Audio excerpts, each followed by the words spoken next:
So I was having a conversation with some friends on WhatsApp when one of them posed this question. If you could watch live just one time only, just 3 of the bands on this poster of mostly long gone groups, which ones would you pick? And my selection was the Beatles, Led Zeppelin and R.E.M. And they thought I was taking the because I picked R.E.M. They were acting like I had my tongue firmly in my cheek and I just said something like, oh, Keanu Reeves is the greatest actor of all time. And it just reinforced to me that despite being one of the most critically and commercially successful bands of all time, R.E.M. are still somehow overlooked when it comes to their place in the pantheon of rock and roll's most significant acts. So it begs the question, how has it come to the point where R.E.M. are considered by some to be a joke pick for being one of the greatest bands of all time? Why don't R.E.M. get the credit they deserve?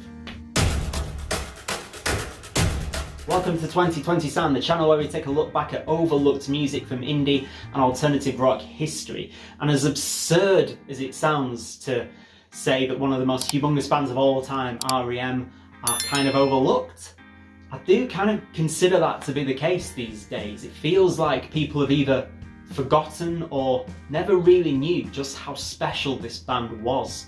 When you think of the touchstone bands and artists in the generally accepted rock and roll canon, some made it in through sheer cultural impact alone without having huge record sales or huge back catalogues, like Joy Division for instance. But those kinds of groups tend to be the exception to the rule. By and large, most of the landmark, most iconic rock and roll bands and artists you can think of have achieved both massive critical and commercial success. So much so that it almost feels like an assessment criteria to even make it into the conversation about who's in the rock and roll canon. You know the kind of people I'm talking about. The Beatles, the Stones, Led Zeppelin, Pink Floyd, Bob Dylan, David Bowie, etc, etc. Whether you actually like any of that lot, they're still all generally held up with an almost divine reverence by a huge amount of people. Their relevance is pretty much taken as gospel. R.E.M. are one of the very few acts in the last 40 years to actually meet that assessment criteria, to actually lay a legitimate claim for having remotely comparable commercial and critical success. From pretty much the get-go, R.E.M. were critical darlings. Their 1983 debut album Murmur famously beat Michael Jackson's Thriller to be named Album of the Year by Rolling Stone. And right up until that acclaim started to wane in their last decade, they were one of the most acclaimed groups around. In their first 2 decades, I don't think there was anyone else who really came close to getting such consistently great reviews in the press. And commercially, R.E.M. were routinely cited as being the biggest band in the world during the 90s, famously re-signing to Warner Brothers for $80 million in 1996, a recording contract that at the time was being reported as the largest in history. And according to Wikipedia, the group have sold over 85 million records worldwide. And in terms of influence and sheer historical importance, they played a massive part in paving the way for the breakthrough of alternative rock as a commercial force in the 90s. Their constant touring and productivity in the 80s meant that, alongside their contemporaries like Husker Du or The Replacements or Black Flag or pretty much anyone else mentioned by Michael Azerrad in his book Our Band Could Be Your Life, which you really should check out by the way because it's brilliant, together they were able to basically create a commercially viable alternative rock scene in the following decade. They set the table for the record sales feast that all those grunge and alternative rock bands enjoyed in the 90s. Without the work that R.E.M. and their peers put in during the 80s, the success of Nirvana's Nevermind simply couldn't have happened. And musically they built a sound that's so idiosyncratic, this mix of 60s jangle rock with 70s power pop, new wave, the CBGB's bands like Television, Michael Stipe's adoration of Patti Smith is well known, Americana, folk. They blended all of this stuff together to produce something truly unique sounding, this mixture of something old and new, something very traditional but really exciting and vibrant and propulsive. No one else sounds like them, but I still think you can hear their influence in the likes of The National, Arcade Fire, Sufjan Stevens, Big Thief, even Radiohead. Again, none of those bands explicitly sound like R.E.M, but I think a lot of them do manage to combine something very traditional with something really fresh to create a sound that is very distinctive. And many of them have tipped the hat to R.E.M. in interviews. Even Nirvana did that. In one of the last interviews Kurt Cobain ever gave to Rolling Stone in April 1994, he said, "I know we're going to put out one more record at least, and I have a pretty good idea what it's going to sound like. Pretty ethereal, acoustic, like R.E.M.'s last album. If I could write just a couple of songs as good as what they've written, I don't know how that band does what they do."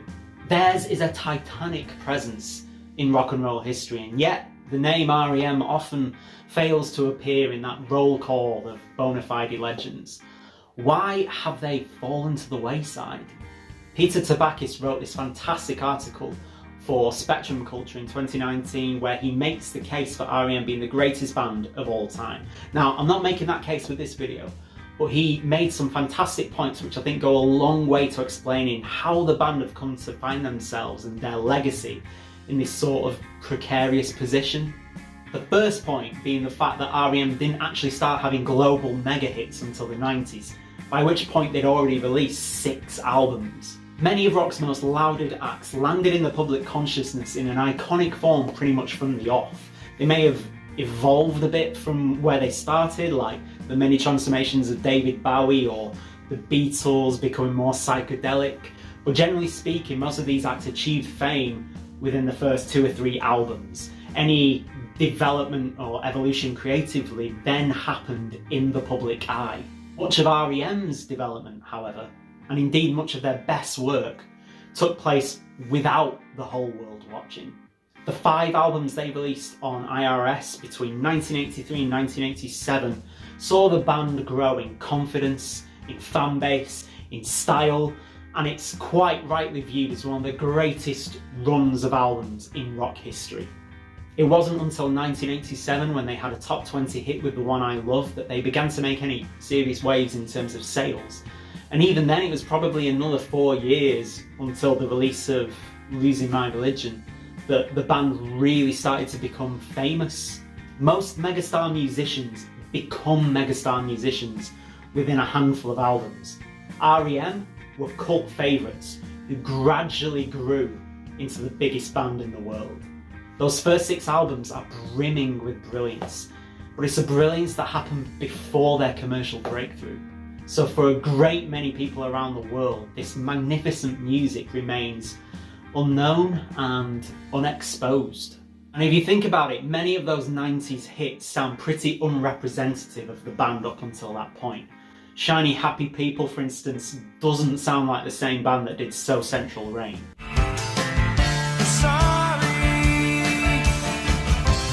Everybody Hurts is a much less enigmatic ballad than Perfect Circle.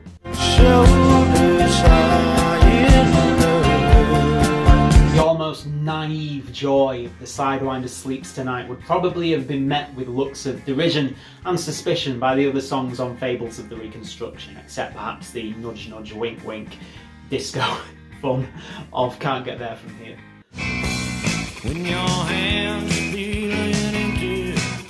Anyone getting into R.E.M. in 1991 was already pretty late to the party, and thanks to the massive success of Losing My Religion, that was millions and millions of people around the world all jumping on the R.E.M. bandwagon at album number 7 out of time. And while that and Automatic for the People were amongst the band's most acclaimed work, indeed 2 of the most highly praised albums of the whole 90s, it still meant that for a lot of people, one of the first R.E.M. songs that they were encountering was essentially a novelty song.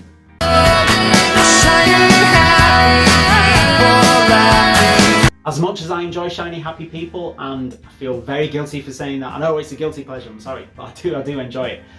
And it was a gateway for me for the rest of the band's output. But I can entirely understand why this song will be a massive turn-off for a lot of people. And within 3 years, the band arguably made their first misstep. Now it has its defenders, but Monster did find its way into an awful lot of CD bargain bins in the 90s, and the reviews were noticeably less rapturous. In other words, for many people, the band had peaked in terms of both sales and critical acclaim. But their subsequent albums do boast some fantastic moments, and for me, 1996's New Adventures in Hi-Fi may actually be my favourite R.E.M. album. It sounds to me like a sprawling culmination and recap of everywhere that they'd been before. This mixture of grit and polish, of immediacy and mystery, of intimacy and stadium-sized moments, of light and dark. I just love it. But ultimately, the party was winding down.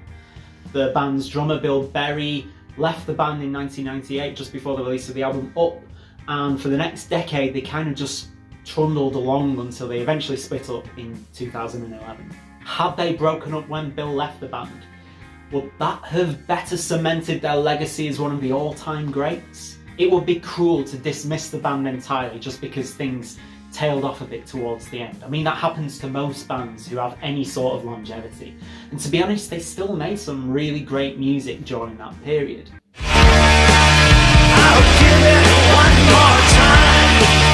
And let's face it, from 1983 until 1996, they had one of, in fact no, I'm going to go out on a limb and say it, they had the greatest run of consecutive albums of all time. I mean, they released 10-ish,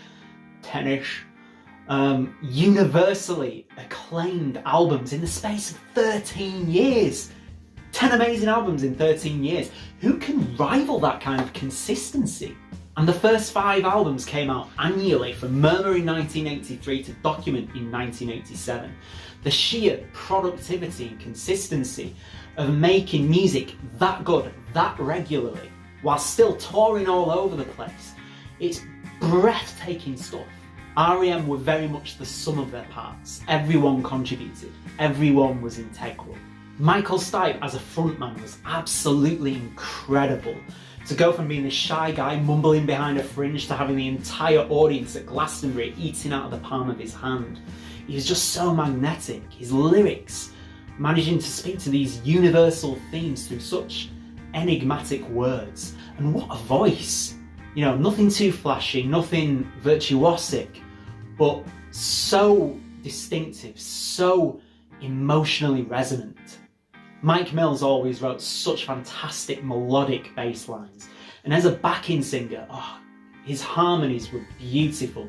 He's probably one of the greatest backing singers of all time. Peter Buck, one of the most iconic Rickenbacker guitar slingers, and one of the absolute masters of the tastefully written guitar part.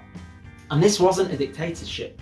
All the members wrote. One of the common misconceptions of rock bands is that the drummers don't write songs, like they can't actually play any other instruments to write a song in the first place, which obviously is absurd.